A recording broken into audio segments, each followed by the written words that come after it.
सुनते हैं श्रीमद् भागवत महापुराण। भगवान श्री सुखदेव जी विराजमान हैं।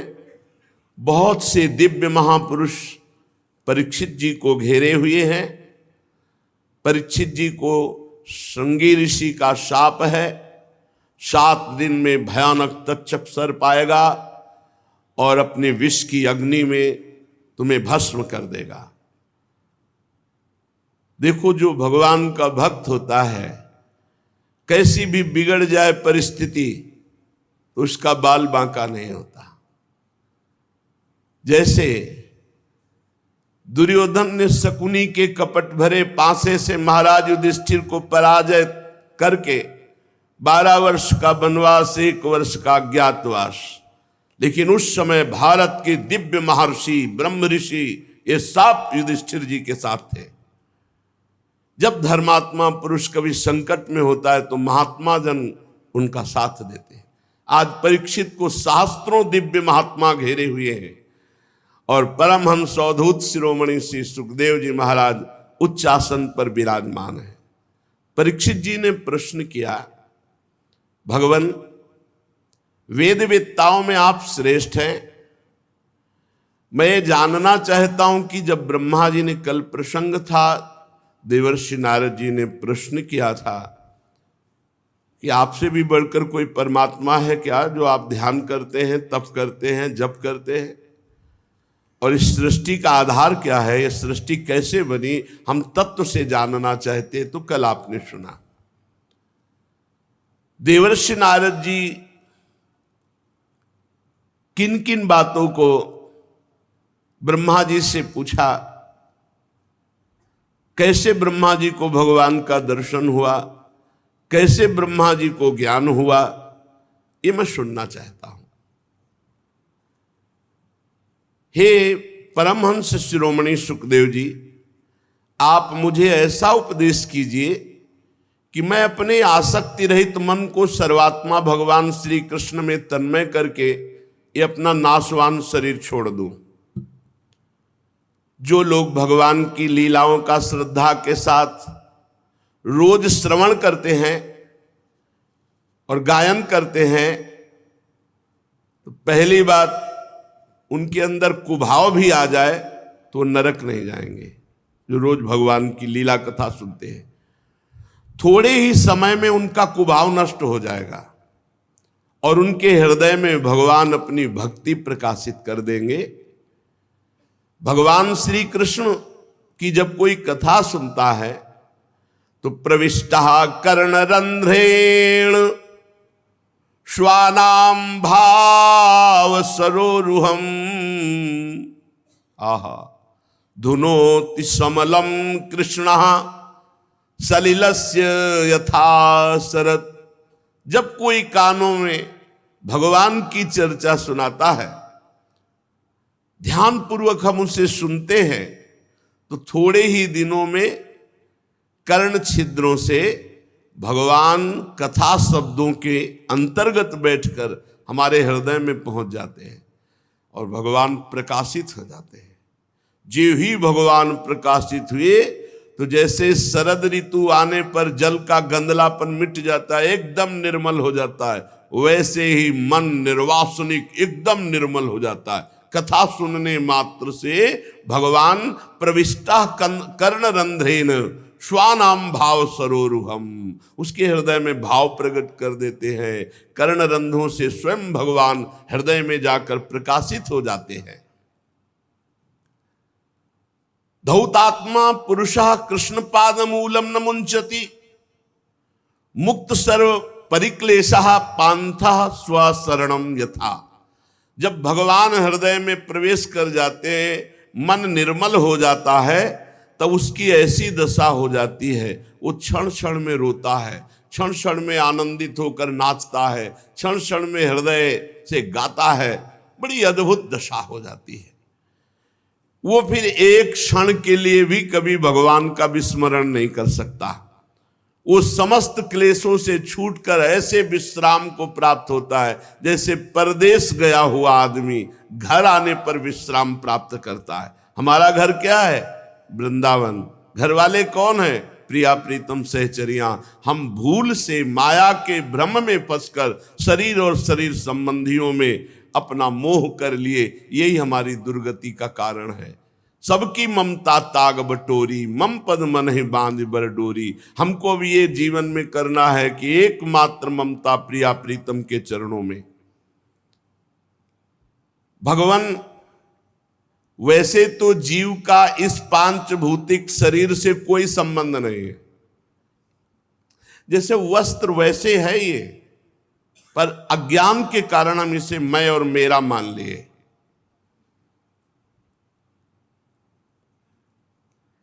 कैसे जीव माया में आसक्त हो जाता है? ये क्या है भगवान की माया? परीक्षित जी कह रहे, यद्यपि जीव का इस पंचभूत शरीर से कोई संबंध नहीं, फिर भी वो मैं मेरा मान, ये क्या है माया? ये क्या बात है प्रभु कि जो जीव है वो परमात्मा स्वरूप है, निर्विकार है, फिर भी वो विकार को प्राप्त हो रहा है। उसका पंचभूतों से कोई संबंध नहीं, फिर भी पंचभूतों में मैं मेरा किए हुए। प्रभु, आपने पहले बताया कि विराट भगवान से ही लोकों की रचना हुई और लोकपालों की रचना हुई। अब हम आपसे प्रश्न करते हैं कि महाकल्प और उनके अंतर्गत अवांतर कल्प कितने हैं? भूत भविष्य वर्तमान काल का अनुमान कैसे किया जाता है? क्या स्थूल देहाभिमानी जीव की आयु भी निश्चित होती है या घटाई बढ़ाई जा सकती है? ये जो देहाभिमानी जीव, क्या इसकी आयु निश्चित है? इसको घटाया बढ़ाया जा सकता है क्या अनुष्ठान के द्वारा, जैसे मृत्युंजय, महामृत्युंजय आदि? हे ब्रह्म ऋषि, काल की सूक्ष्म गति है तो उसका मैं वर्णन सुनना चाहता हूं, समय का, त्रुटि से लेकर के परार्ध तक। प्रभु, मैं ये जानना चाहता हूं कि जीव किस कर्म से कौन सी गति को प्राप्त होता है। ये देवता, मनुष्य आदि योनियां तीन गुणों के फल स्वरूप प्राप्त होती है, सतोगुण, रजोगुण, तमोगुण। तो कौन सा कर्म करने पर जीव को देवता बनना पड़ता है, कौन सा कर्म करने पर राक्षस बनना पड़ता है, कौन कौन सी योनियों में जा, ये आप दिव्य दृष्टि संपन्न महापुरुषों में जानना चाहता हूं। पृथ्वी, पाताल, दिशा, आकाश, ग्रह, नक्षत्र, पर्वत, नदी, समुद्र, द्वीप, ये सब भगवान विराट के शरीर से प्रकट हुए, आपने पीछे सुना। तो भगवान, इस ब्रह्मांड का भीतर और बाहर का परिमाण क्या है, नाप क्या है? कितना बड़ा है ब्रह्मांड? बाहर से कितना है, भीतर से कितना है? मैं महापुरुषों के चरित्र सुनना चाहता हूं, युगों के भेद जानना चाहता हूं। युगों में कौन कौन सा धर्म होता है, कौन से युग में कैसे प्राणी होते हैं, उनका स्वभाव कैसा होता है, ये मैं जानना चाहता हूं। तत्व की संख्या कितनी है, तत्व का स्वरूप क्या है और तत्व का लक्षण क्या है? भगवान की आराधना कितने प्रकार से की जा सकती है? जो योगेश्वर है उनकी क्या गतियां होती हैं? प्रभु, प्रलय के समय जीव कहां चला जाता है, फिर इसकी उत्पत्ति कैसे होती है? पाखंड किसे कहते हैं? कैसे जाना जाए कि इसमें पाखंड है? उसकी उत्पत्ति कैसे होती है? आत्मा का स्वरूप क्या है? आत्मा कैसे बंधन को प्राप्त होती है और आत्मा का मोक्ष कैसे होता है? आत्मा का स्वरूप क्या है, उसका बंधन क्या है, उसका मोक्ष क्या है? भगवान तो परम स्वतंत्र हैं, अपनी माया से वो किस प्रकार क्रीड़ा करके परतंत्र जीव के रूप में बंध जाते हैं। बहुत ध्यान से सुनोगे तो भ्रम खत्म हो जाएगा। भगवान परम स्वतंत्र हैं, वो अपनी माया को स्वीकार करके किस तरह से परतंत्र जीव के रूप में हो जाते हैं। भगवान, मैं आपका शरणागत हूं, मैं आपको बार बार प्रणाम करता हूं। आप मेरी भूख प्यास की चिंता न करें, मेरे प्राण ऐसे निकलने वाले नहीं, अब तो केवल ब्रह्म ऋषि के साप से ही निकलेंगे तक्षक के काटने पर। मैं आपके श्री मुखारविंद से भगवान की अमृतमयी लीला कथा पान कर रहा हूं, ना मुझे थकान हो रही है, ना नींद आ रही, ना भूख, ना प्यास। शौनकादि ऋषियों, जब राजा परीक्षित ने संतों की सभा में भगवान की लीला कथा सुनाने के लिए इस प्रकार प्रार्थना की, तब भगवान सुखदेव जी बड़े प्रसन्न हुए और भगवान श्री सुखदेव जी ने कहा, परीक्षित, जैसे स्वप्न में देखे जाने वाले पदार्थों के साथ स्वप्न देखने वाले का कोई संबंध नहीं था, न है, न रहेगा, सब झूठा स्वप्न।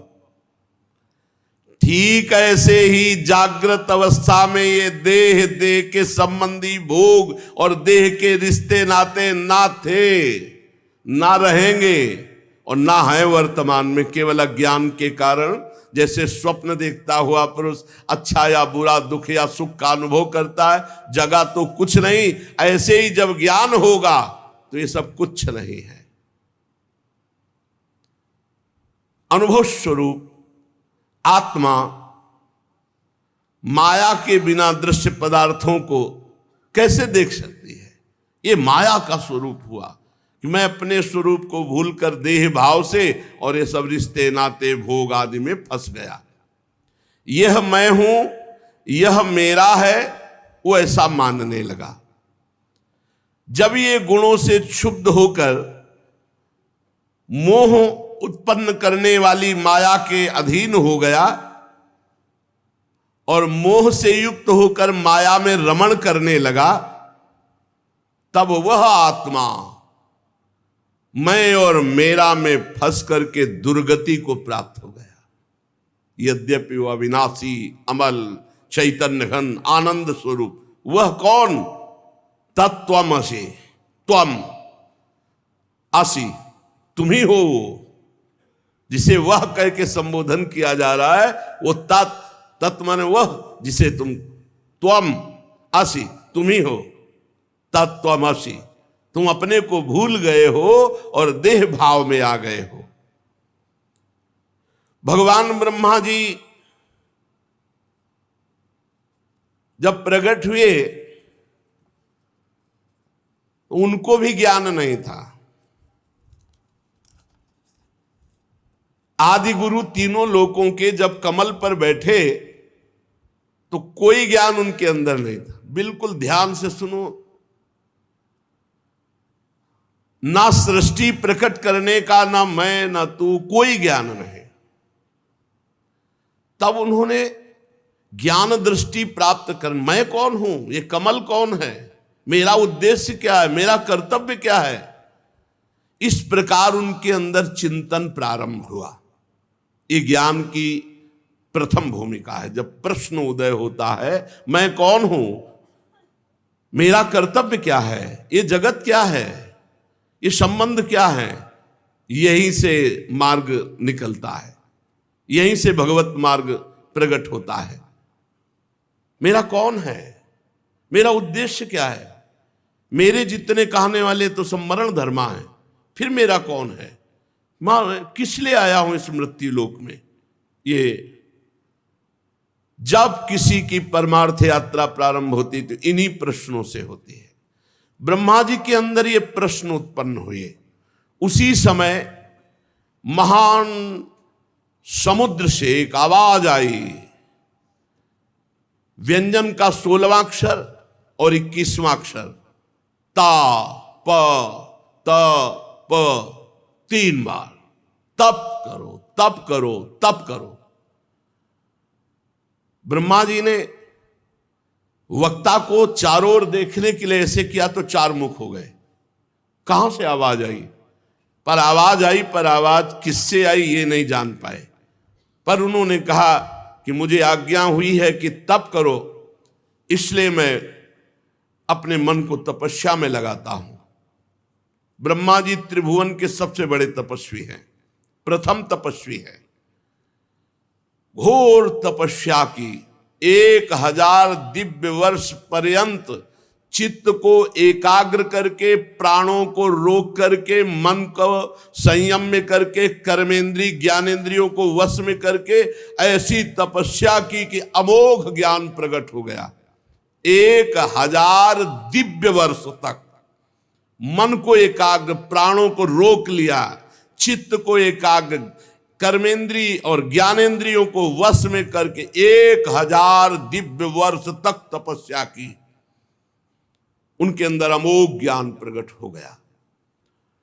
सब लोग अपने में दिखाई देने लगे। भगवान प्रसन्न हुए तपस्या से, तो ब्रह्मा जी की दृष्टि में दिखाई देने लगा भगवान का दिव्य धाम। तस्मै स्वलोकम भगवान सभाजितः संदर्शयामास परम नयत परम। भगवान का स्वधाम ब्रह्मा जी के दिव्य नेत्रों के सामने प्रकाशित हुआ। इससे परे कोई लोक नहीं। भगवान के धाम में न क्लेश है, न मोह है, न मृत्यु है, न भय है, न किसी भी तरह का दुख है। दुख नाम की चीज नहीं। एक बार जिसे भगवान के धाम का दर्शन हो जाता है वो इतना महान हो जाता है कि देवता भी उसकी बार बार स्तुति करते हैं।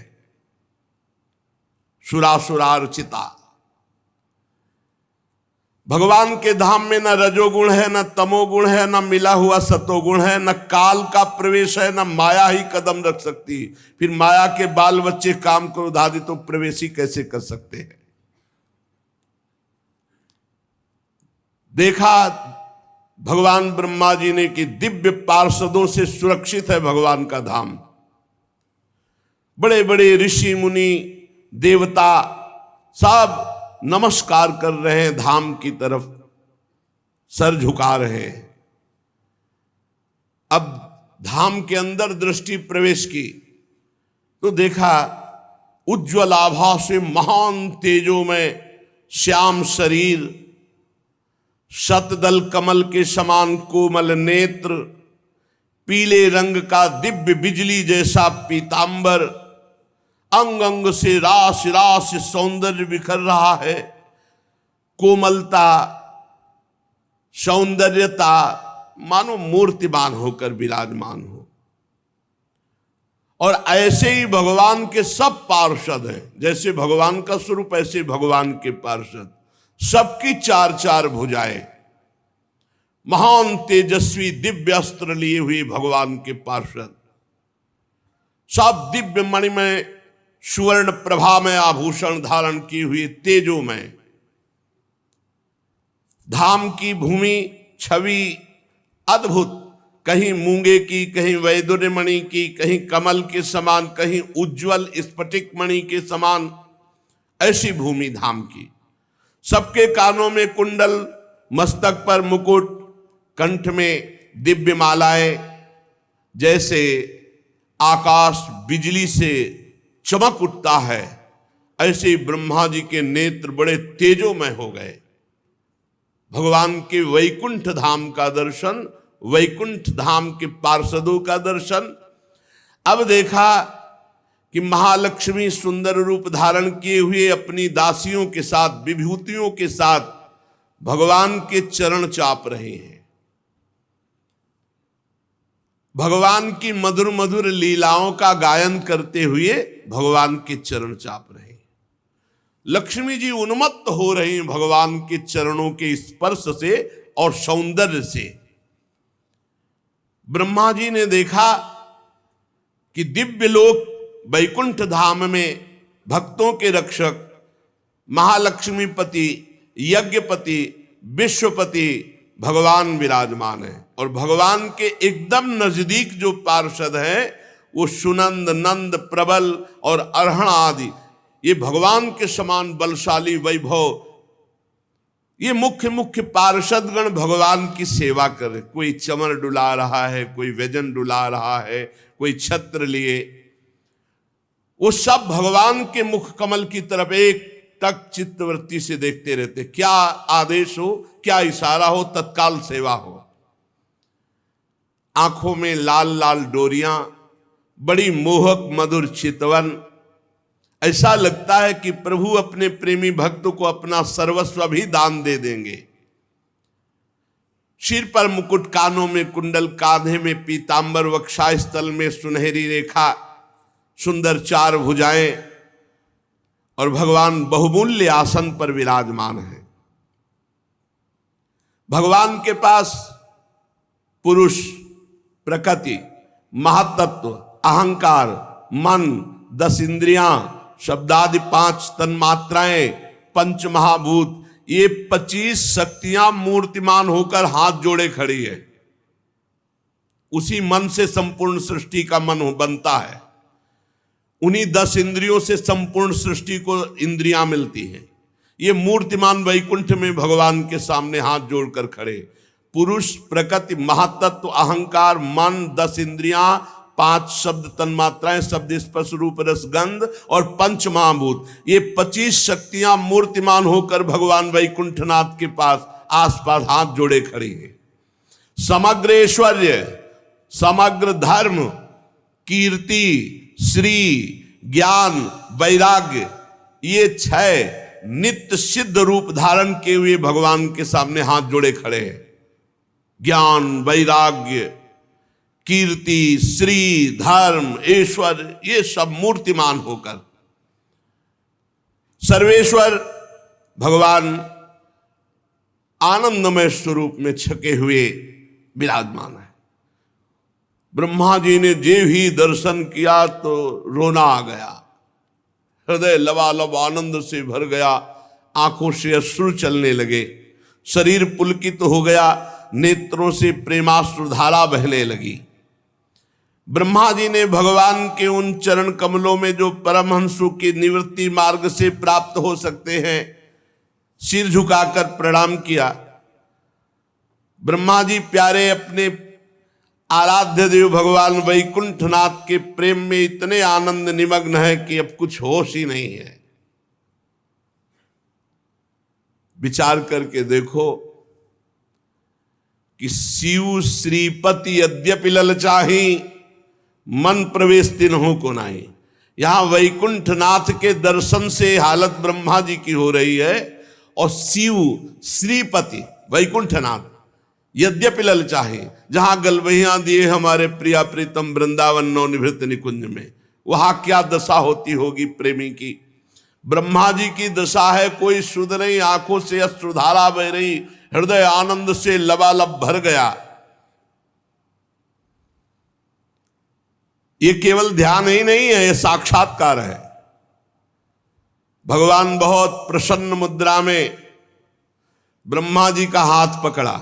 ये केवल ध्यान नहीं, हाथ पकड़ा और मंद मुस्कान से अलंकृत वाणी में कहा, ब्रह्मा देखो, मेरी आज्ञा का पालन करने के कारण तुम्हारे हृदय में समस्त ज्ञान उदय हो चुका है। भगवान की आज्ञा पालन, तप, बस लग गए तपस्या में। तुमने ज्ञान प्राप्ति के लिए तप किया तो सृष्टि रचना की पूरी सामर्थ्य और पूरा ज्ञान तुमको प्राप्त हो चुका है। तुमने हमारी आज्ञा मानी और हमें देखा नहीं, और हमारी आज्ञा मान ली, इसलिए मैं बहुत प्रसन्न हुआ। अपने कलयुगी भक्तों पर भगवान बहुत प्रसन्न है, क्योंकि इतने भारी विघ्न में, इतने भारी अधर्म का हाहाकार मचा हुआ है और हमने भगवान को देखा नहीं, कोई परिचय बताने वाला नहीं, और केवल उनका भरोसा विश्वास करके जीवन समर्पित कर दिया और चल दिए, तो भगवान इस बात से बिक जाते हैं। ब्रह्मा जी से क्या कह रहे, तुमने मुझे देखा नहीं था पर मेरी आज्ञा पालन की, इसलिए मैं बहुत प्रसन्न हुआ और अपना संपूर्ण वैभव तुम्हें दिखा रहा हूं। धाम का और संपूर्ण सृष्टि प्रकट करने की सामर्थ्य और अथाह अगाध ज्ञान तुम्हारे अंदर प्रकाशित हो चुका है। खास बात पकड़ो, भगवान को बिना देखे भगवान के लिए सर्वस्व समर्पित कर रहे हो, वो देख रहे हैं, एक एक सेकंड का हिसाब होगा, व्यर्थ नहीं जाएगा तुम्हारा समर्पण, देख लेना। जो लोग मन में कपट रखकर दिखावे के लिए योग साधना आदि का, मैं उनसे कभी प्रसन्न नहीं होता। तुम्हारा कल्याण हो, अब जो तुम्हारी अभिलाषा हो मुझसे वरदान मांगो, क्योंकि मैं मुंह मांगी वस्तु देने में समर्थ हूं। ब्रह्मा जी जीव के समस्त कल्याणकारी साधनों का विश्राम मेरा दर्शन पाना है, जैसे तुम पा रहे हो। यह दर्शन ऐसा नहीं होता कि भाव में केवल हो रहा है, भगवान का स्पर्श। भगवान ने हाथ पकड़ा ब्रह्मा जी का, भक्तजन स्पर्श करते हैं, भक्तजन गले लगते हैं। तुम्हारी जो इच्छा थी सूने जल में कि किसकी वाणी थी, वो मेरी थी, मैंने कहा था। तुमने आज्ञा का पालन किया, इसलिए मेरे इस दिव्य लोक का तुम्हें दर्शन हुआ, जो बड़ा ही दुर्लभ है।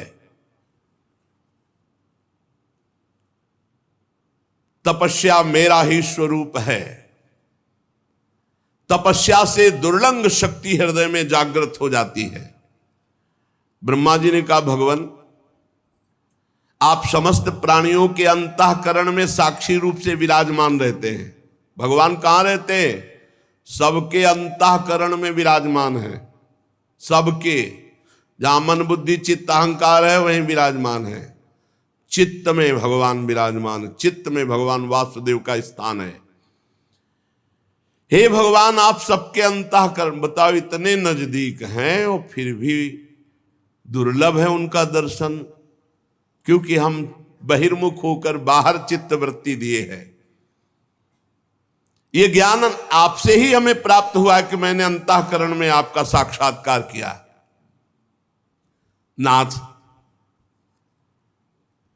आपने कहा कि वरदान मांगो, तो मैं आपकी कृपा से आपके निर्गुण रूप और सगुण रूप दोनों का ज्ञान तो पहले ही प्राप्त कर चुका हूं। स्वामी, आपकी आज्ञा कभी व्यर्थ नहीं होती। ये जगत की उत्पत्ति, पालन, संहार, ये आपकी एक क्रीड़ा है। मैं मर्म जानना चाहता हूं कि आप कैसे जगत को प्रकट करते हैं, कैसे पालन करते हैं और कैसे इसका विनाश करते हैं। जब आप नाटक में देखते हो नट कलाकार, जादूगर अपने को कई हिस्सों में काटता है, तो आप तालियां बजाते हो कि रोते हो बैठ के? जब अपने वो जन को काटता है, कपड़ा डाल दिया, गांव में देखा है आपने? हमने तो देखा था बचपन में, ऐसे एक आदमी को लिटा दिया और कपड़ा डाल दिया और ऐसे ऐसे करके 5-6 टुकड़े कर दिए अलग अलग। सब तालियां बजा रहे हैं, क्योंकि सबको पता है सही नहीं है। ये उसके मंत्र का जादू है, जो हमारी आंखों में जो चाहता वो दिखवाता है। ऐसे किया, रुपए की गड्डी, इतना बड़ा सामर्थ्यशाली होता तो 2-2 रुपए मांगते थोड़ी घूमता है। ये आंख बांध करके एक छोटा जादूगर हमारे सामने भ्रम पैदा कर सकता है। फिर जादूगरों के बाप है भगवान इंद्रजाल, कितना बड़ा, अपने आप से अपने आप में अपने आप का सृजन करता है, अपने आप का पालन करता है। जो इस रहस्य को जानते हैं उनको तो ब्रह्मा जी भी कहते हैं मैं रहस्य जानना चाहता हूं। भगवान, आपकी आज्ञा है कि मैं सजग होकर सृष्टि रचना करूं और रचना के अभिमान में न बनूं। तो प्रभु ऐसा कैसे हो सकता है? कर्तृत्व भाव आ ही सकता है। नाथ, आपने वरदान मांगने की बात कही, तो मुझे वो ज्ञान दीजिए जिससे मैं सृष्टि रचूं और उसके कर्ता भाव में ना हूं, कभी अभिमान ना हो जाए। सावधानी पूर्वक केवल आपकी आज्ञा का पालन करूं। बहुत सुंदर भगवान ने ज्ञान दिया है, अगर समझ जाओगे तो आप भी निहाल हो जाओगे।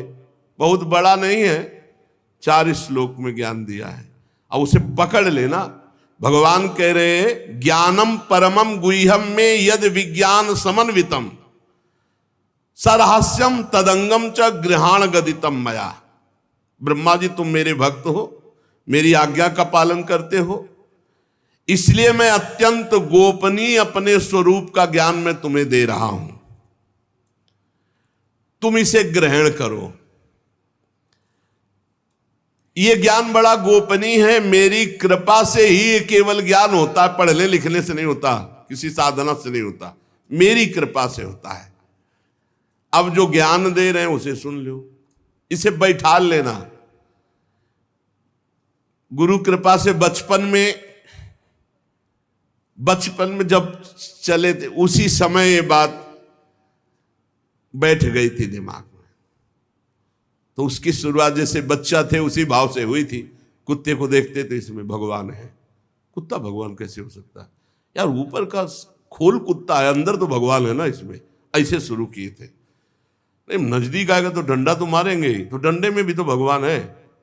बहुत लड़ाई लड़नी पड़ी थी। अब उस समय उत्तम ज्ञान तो था, पर उसकी शुरुआत उस शुरुआत में ही बड़ा आनंद प्रारंभ होने लगा था। ब्रह्मा जी को भगवान कहे अहमेवा समेवाग्रे नान्यद यत् सद सत्परम पश्चादहम यदि तच्च यो वशिष्येत सोष्म्यहम ऋतेर्थम यत् प्रतीयेत न प्रतीयेत चात्मनि तद्विद्यादात्मनो मायाम यथा भासो यथा तमः यथा महन्ति भूतानि भूतेषु चावचेष्वनु प्रविष्टान्य प्रविष्टानि तथा तेषु न तेष्वहम् एतावदेव जिज्ञासं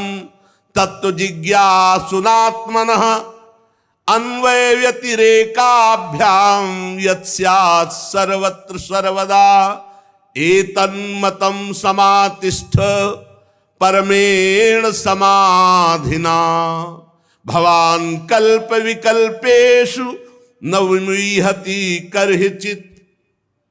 भाव सुनो, ब्रह्मा जी जब तुम भी पैदा नहीं हुए थे तो केवल मैं ही था। सृष्टि के पूर्व में केवल मैं ही मैं में कुछ नहीं जुड़ा था, केवल मैं। मेरे अतिरिक्त ना स्थूल था, ना सूक्ष्म था, ना कारण था, ना अज्ञान था, ना माया, कुछ नहीं, मैं ही मैं।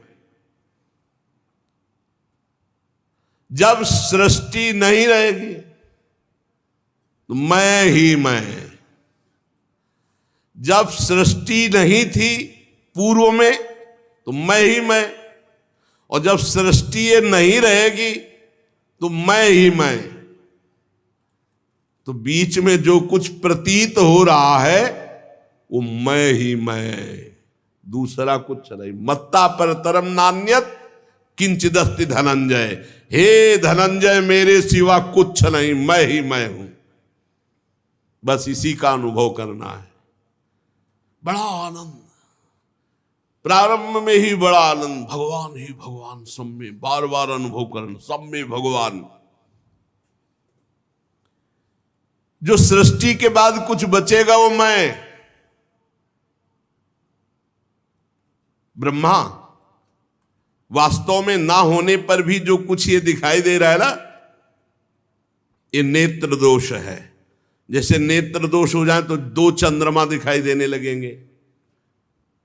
तो है तो एक ही, पर नेत्र खराब है तो दो दिखाई दे रहे। ये जो द्वैत भास रहा है, मेरे में माया, मैं मोर तय तोर, ये केवल अज्ञान।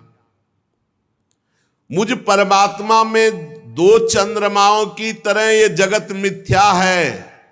जो द्वैत दिखाई दे रहा है, मैं ही मैं, केवल भगवान है।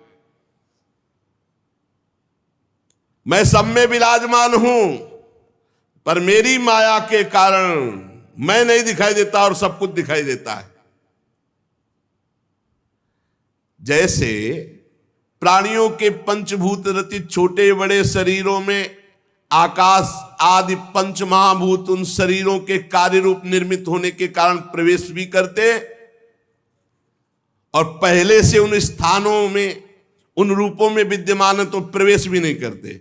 ऐसे ही हम प्राणियों के शरीर की दृष्टि में उनमें आत्मा के रूप में प्रवेश किए हुए हैं, और आत्मदृष्टि से हम कहीं प्रवेश भी नहीं किए हुए हैं। ये शरीर में जैसे पंचभूतों से बना है, अब कहा जाए इनमें पंचभूत प्रवेश नहीं करते, तो प्रवेश क्या करेंगे, वो पंचभूत से बना हुआ है।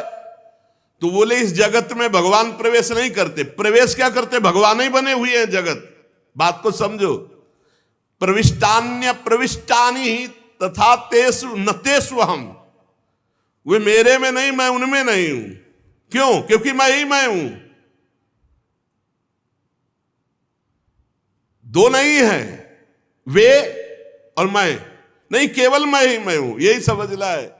भगवान कह रहे यथा महंति भूतानि भूतेषु च वचेष्वनु प्रविष्टान्य प्रविष्टानि तथा तेषु न तेषु अहम्। कह रहे हैं वो मेरे में नहीं और मैं उनमें नहीं हूं, क्योंकि उनमें और मेरे में ये दो शब्द नहीं है, केवल मैं ही मैं हूं। पहले बता चुके हैं, मैं ही मैं हूं। तो मैं में क्या प्रवेश करे? जल जब बर्फ रूप हुआ तो उसमें जल ही जल है और कुछ नहीं है। तो भगवान जब जगत रूप बले तो केवल भगवान ही भगवान है, कुछ नहीं है। वही है, वही त्रिगुण है, वही पंचभूत है, वही 10 इंद्रियां हैं, वही चतुर्थ अंतःकरण है, वही सब कुछ बने हुए हैं। हो गया ज्ञान, इसी से जीवन मुक्त हो जाता है। ये अनुभव की बात है। ये अनुभव में पूरा जीवन लगता है, पूरा जीवन भगवान ही भगवान, भगवान ही। मुक्त हो गए, कुछ नहीं है, केवल भगवान। एक भगवान अनेक रूपों में, अनेक को एक में समेट ले, वही साधना। भगवान ने क्या किया, एको हम बहुश्यामा, एक से बहुत रूपों में हो जाए। तुम्हें क्या करना है, बहुत रूपों को एक में समेट दो, बस सवाल हल। जीवन मुक्त, परम धाम पहुंच गए। इससे पिंड नहीं छूट रहा, यही बहुत बड़ा रोग है, शरीर राग। ब्रह्मा जी समझ पाए मेरे अतिरिक्त कुछ नहीं है। बड़े लीला बिहारी हैं, सब रूपों में भगवान हैं, पर ऐसे ऐसे उनके रूप हैं कि मानना ही नहीं पड़ कि ये भगवान कैसे हो सकते हैं। नहीं, और वही सब हैं। और यही जान गया सो महात्मा, समहात्मा सुदुर्लभा, वासुदेवा सर्वमिति समहात्मा सुदुर्लभा। ये भगवान नहीं है, ये भगवान नहीं है। ये निषेध पद्धति दो प्रकार से जाना जाता है, व्यतिरेक और अन्वय। अन्वय व्यतिरेकाभ्याम यत् स्यात् सर्वत्र सर्वदा। पहले क्या करे कि नहीं में आवे, ये नहीं, ये नहीं, ये नहीं। परिवार, माया मोह, रुपया पैसा, ये सब माया मोह भगवान का। हटते हटते जब भगवान में चित्तवृत्ति तन्मय हुई, फिर सर्वम खलमिदम ब्रह्म सिद्धांत चलता है। ब्रह्म सत्यम, ये जगन मिथ्या, ये झूठा है, ये सत्य नहीं। और है सत्य, पर सवाल हल करना है। तो ब्रह्म सत्यम जगन मिथ्या। और जब सत्य चिंतन में पहुंचे तो बोले सर्वम खलविदम ब्रह्म, सब कुछ ब्रह्म ही है। भगवान ही भगवान सदा सर्वत्र सब रूपों में है। जिसको ज्ञान प्राप्त करना है तो इससे बढ़कर कोई ज्ञान नहीं है। भगवान ही पूर्णता, सच्ची मानिए, बड़ी पूर्णता है। गंगा की रेती में पद्मासन लगा करके जब यही बात का चिंतन होता है ना, रोमांच होता है। कई कई घंटे शांत, गंगा एकदम ब्रह्म स्वरूप है। ब्रह्म द्रव कहा ही गया है गंगा जी को। बहुत विशुद्ध ज्ञान की प्राप्ति गंगा जी की। गंगा जी से परम आसक्ति। गंगा जी का किनारा छोड़कर हमको कहीं कोई तीर्थ जाना या कहीं कोई कुछ अच्छा नहीं लगता था। बस जीवन में अगर हमारे कहीं कुछ तीर्थ स्थान हुए तो सब गंगा जी के किनारे। चित्रकूट इसलिए गए क्योंकि वृंदावन वहीं से, काशी से चित्रकूट और चित्रकूट से वृंदावन, नहीं कहीं और नहीं, कहीं नहीं गए विश्व में, बस वही गंगा का किनारा। बस यही लगता था पूर्णता है। और गंगा जी कैसे, तुम्हें बताओ कैसे कैसे भाव प्रकट करते। यही बात गंगा जी के किनारे, ये जो है यही गंगा किनारे की आराधना। इसके बाद है ये जो वृंदावन की पढ़ाई है ना, ये वासुदेवा स्वरमिति के बाद है। ये डिग्री है, ये ककारा मात्रा वाली पढ़ाई नहीं।